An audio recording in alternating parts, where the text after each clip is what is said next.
Hi, I'm Jon Velie, CEO of OnlineVisas, and this is How to Practice Law in a Hawaiian Shirt. Cheers, it's Friday, and it's Juneteenth. So what is Juneteenth, and why do we want to talk about it today? Well, it's an interesting holiday. This is a holiday named after a proclamation made in Galveston, Texas in 1865. And that's significant because it was 2.5 years after the Emancipation Proclamation. And what the proclamation was is that there could no longer be slavery in Texas. So what happened is slaves in Texas didn't know that they were free and were handled as slaves for 2.5 years after they were freed by this proclamation. A really significant thing. And I think it talks about the ugly underbelly of America. And I want to talk about that right now for a couple of reasons. Number one, we are a country that is divided on this issue right now. And in some ways, I wouldn't say no more today than any other place, but right now we're at a really hot spot because of the killing of Mr. Floyd by a police officer in Minneapolis. And it really sent the Black Lives Matter issue into high gear around this country with both peaceful protests and violent protests. So let's talk about that. I'm in Oklahoma. And this is an interesting time to be in Oklahoma. I had a friend call me and said, "Is Oklahoma still okay?" And he said that in a funny way because Oklahoma's license plate says Oklahoma is okay. And you can say okay in a couple of ways. Okay is like, it's just okay, or it's okay, right? Play on words with the initials of the state. But is Oklahoma okay? And I thought about this for a little while. And I thought about Oklahoma and where it sits on race. So Oklahoma is geographically in the South, but it wasn't part of the Confederacy. It was Indian territory at that time. It did not secede. And therefore it doesn't really feel compelled to wave the rebel flag the way the southern states do. And the rebel flag's an issue right now. It is, to me, always been iconic of slavery and in some ways the same as the Nazi flag was for the Holocaust of Jews. And as a Jew, I've always offended by that symbol. It's visceral to me. I feel it when I see it. And I'm sure that if I was an African American and I saw that, the Confederate flag and knew what it meant, and it would be visceral to me as well. So we're talking about Oklahoma. So Oklahoma is interesting, though. Oklahoma is home of a number of things that have been racist over the years. For example, at the University of Oklahoma, where I'm in the same town and I'm involved with the university as the director of rugby. My father, a professor for 50 years here. My mother, an associate provost, which is like a vice president. And both of them spent there. Many of my life is spent there. I walk through the University of Oklahoma. Place means a lot to me, but it was the site of a very racist song a couple of years ago by the SAE fraternity. So that happened. So what happened in response to that was not a defense or a doubling down. It was their right under the First Amendment to sing a song. They did have that right, but the university didn't have to condone it, and they punished the kids that did it. They shut the fraternity down, and then the football coach, Bob Stoops, walked hand in hand with his African-American players and all of his players dressed in black, canceled football practice as it was gearing up for the season, and participated in a student-run protest. That's how you handle racism. You look it in the eye and you deal with it and you say, we're not going to do that.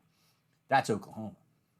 In addition to that, it's the home of Clara Luper, who protested in the early days for not being served during Jim Crow laws, and at Johnny Brown. And one of my great friends, Wayne Thompson, as an 8-year-old, went to the protest of Johnny Brown for not serving African Americans in Oklahoma City. That's Oklahoma. In addition, it was the site of the Tulsa race riots 99 years ago. The Tulsa race riots were a horrible situation, the largest massacre of African Americans. Over 300 died. The Ku Klux Klan in the light of day were shooting and killing and dragging African Americans behind their cars on ropes, lynching them. It was a horrible, horrible situation. Airplanes who had just been invented were bombing Tulsa. Bombs were hitting in buildings and blowing them up on American soil. That had never happened, and I don't know if it's happened since, to be honest. And that happened. But also, conversely, Tulsa had the most prosperous, wealthy, and largest African American community in the United States. And they were like that because to be an African American in Oklahoma was a much better place and a much fairer place to live during that time up until the 1920s. Because in the South, what had happened is slaves were put right back into virtual slavery with sharecropping. And that wasn't in Oklahoma. And many of that was because the tribes who had freed their slaves were not keeping them as slaves or oppressed, and they were able to live in Tulsa in a great while. And that goes into what I've been doing for the last 27 years in my life professionally, has been dealing with another issue of racism in Oklahoma.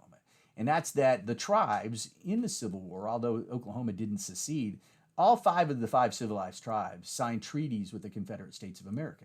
And these treaties were significant. They received seats in their Congress, both in the House of Representatives and in the Senate. There were senators from the Cherokee Nation, the Chickasaw Nation, Seminoles, and the Choctaws and Creeks. And they also got rank in the military. And what a lot of people don't know is that the last general to surrender in the Civil War was Stan Wadey, the chief of the Cherokees. And that was 2 months after Robert E. Lee. The last battles of the Civil War were in Oklahoma, in Indian Territory. Oklahoma was the site of where those tribes had signed this treaty so that they could continue to have slaves, to continue to regulate the industry of chattel slavery of African Americans, right? That is a racist thing. However, and I fought this for a long time. We went all the way up to the Supreme Court, back to the Court of Appeals in D.C., and we won a very seminal and watershed decision that regained the citizenship of the Cherokee Freedmen. That's what they're called. The Freedmen were the descendants of slaves. We also helped the Seminole Freedmen get back in their tribe. They were not slaves, but they were freedom fighters that had engaged in the largest slave revolt and the largest Indian revolt in history for nearly 50 years in Florida. And they moved to Oklahoma as free people 20 years before the Civil War. So Oklahoma, yes, was the site of all those things, but it was also much more like the divided states, and they fought on both sides. And that's what the situation was. But today, with the Cherokee Nation have taken back in the freedmen, it's also the home of people that fought along our side during this battle within the Cherokee Nation. And one such gentleman is Chuck Hoskins. Chuck Hoskins is the chief of the Cherokee Nation, and he made a very significant decision lately, and that was to remove all of the Confederate statues in the Cherokee Nation. Remember, Stan Wadey, the last Confederate general, he's removing him. The Cherokee Braves were a group that fought on the side of the South. Chuck Hoskins decided, as a nation, we're not going to do that anymore. That's Oklahoma. So we also had recent things happen in our state. Head coach of Oklahoma State is Gundy, is the wore an OAN T-shirt and was captured wearing this T-shirt on film. And the lead rusher of college football plays for Oklahoma State, and he said, if I'm out of here if things don't change. His name is Chuba Hubbard. So Chuba Hubbard said publicly, I'm going to leave if this is there. And why would he do that? Well, and there's been a lot of back and forth on that, but OAN is a very conservative, if not conspiratorial network. And it had really came out against Black Lives Matter. And one of the things that we've seen recently is that the old adage, or I'm just against kneeling for the flag and things like that, have seen feedback that has changed. We saw Drew Brees, as the quarterback of the New Orleans Saints, receive harsh kickback or pushback from his wide receiver and the African Americans on his team. And he plays in New Orleans, which is a very African American city. And instead of doubling down and saying, that's what I meant, he said, I apologize. He says, I hear you, right? And he came back. Well, that's what Mike Gundy did as well. And so Mike Gundy got on TV and he apologized, and he said, I should have understood what it was to wear this T-shirt. And he said one of the worst things he ever felt was that his players didn't respect that, and he was heartbroken by that. So again, he didn't double down and say, I can wear whatever T-shirt I want. Many of his supporters did. He said, look, I get it. I hear you. I see you. Now he needs to do that, right? There's a large number of his players are African Americans if he wants to continue to recruit them to Oklahoma. But I think it's more than that, right? I think that in these times, because of the death of Mr. Floyd, because of the protests, that people that may not have understood what it meant are understanding now, and the dialogue is open. So communication started in the Oklahoma State football team recently, and we don't know what will happen. We don't know if they'll be able to recruit African Americans there, but he made a really smart decision to apologize, to be humble, and to say, I get it, and I hear you, and I'm with you, and I support you, and I do not think of you just as a football player that's going to make me better, but that you are part of my family, and we're going to go forward from there. So, hats off to Oklahoma State to try to figure that out. Then we come to tomorrow, to Saturday. I'm not sure when this will view, but Donald Trump is coming to Oklahoma, and he's going to be speaking in the BOK Center, which is an indoor stadium. There has not been a stadium event in America since the pandemic has started. And Oklahoma's opened back up. I've been out to eat with my family probably close to 20 times since they've allowed that to happen. A lot of people don't wear masks here anymore. However, the pandemic the diseases have been spiking.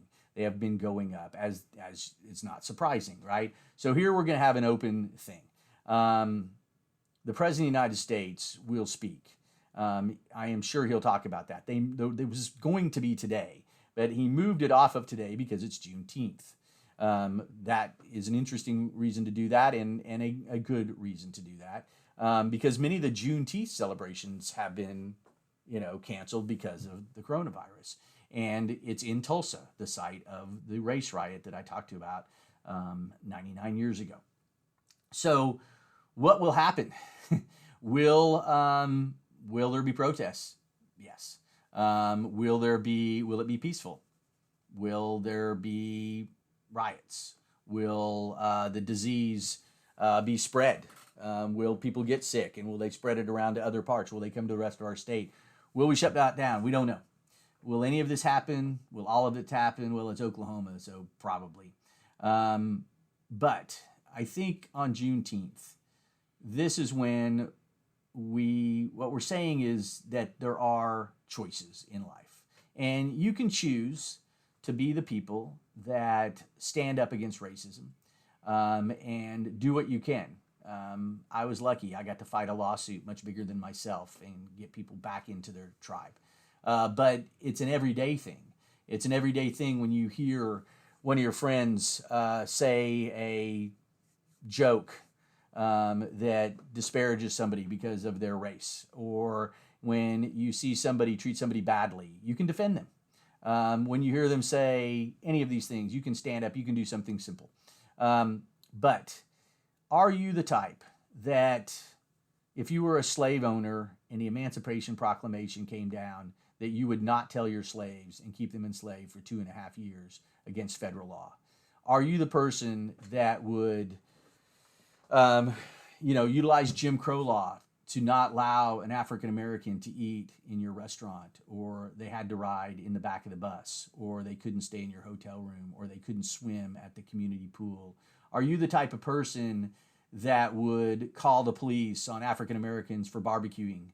Are you the type of person that would vilify an athlete that peacefully protested, putting his knee down because he felt that police brutality was so bad, that the injustices of a highly disproportionate amount of African Americans, Hispanics, Native Americans are in jail to white Americans?